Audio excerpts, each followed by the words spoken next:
amateka mwabaye matandukanye n'ay'abana b'ubu ngubu barimo.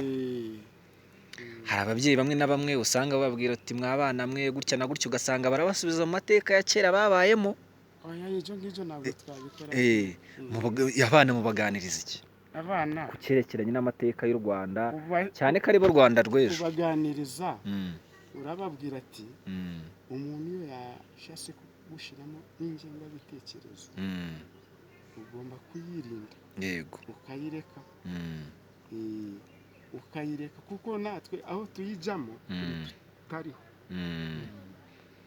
Iyo muza kuyijyamo ntimwari kuba muriho. Aha, hanyuma ni umukobwa ni umuhungu? Mfite abakobwa gusa. Akana k'agahungu naramubyaye arapfa. Paul, ufite abana bangahe b'abakobwa? Batandatu. Uri umunyamugisha. Nanga abakobwa ni umugisha. Nta nka barazana se mu rugo? Nta musore uriyandayandagaza n'inka? Nahuye n'ibibazo wa mugabo.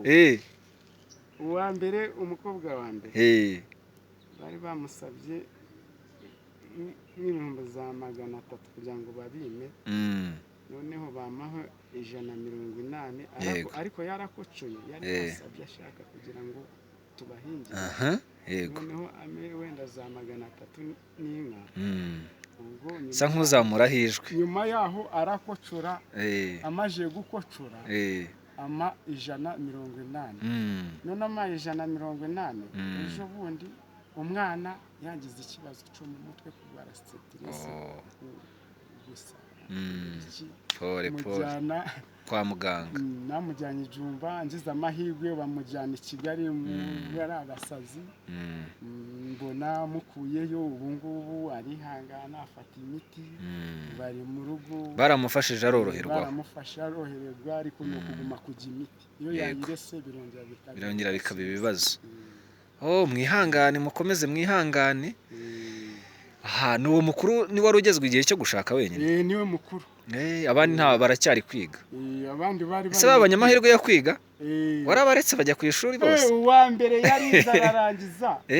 Umuntu ubanza na diplome ayifite. Yarayifite, yararangije wa 6. Umva namwigishije, namutangije mu kigo cyo bita kuri iwi.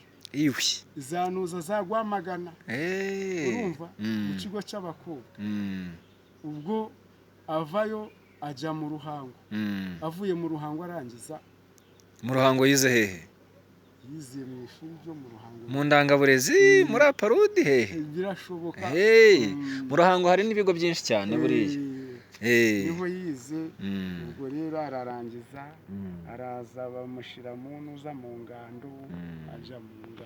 Hanyuma wigeze ugira amahirwe yo guhura na Perezida wa Repubulika amaso ku maso? Njyewe namuboneye Cumba hariya. Njyewe nakoraga ku munara, ariko nyine uramubona? Navuye iriya amaso ku maso muri Cumba hariya. Atari kuri televiziyo uramubona gutya?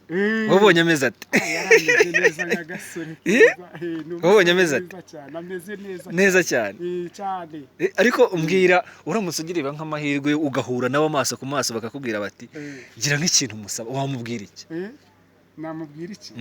Wenda nk'ubari kukureba ageze gutya, hari arakurebye kuri televiziyo, gira ikintu umubwira. Gira nk'ikintu wamubwira. Ikintu namubwira, njyewe namubwira ni warakoze kugira ngo nuza ubwaki wenda reke kutwikira abana. Yego. Urareba n'ukubaka niwe watumye tuba. Kuri atariho tuba ntabwo mwubakaga? No kubaka ntabwo tuba twubatse. Arongera afasha abatishoboye. Yego. Nk'abakecuru bahawe udufaranga two kubafasha. Inkunga y'ingoboka. Inkunga y'ingoboka. N'abari abakora mu nzira n'abavipi niwe bivaho byose agashakisha. Yarakoze nta kuntu atagize.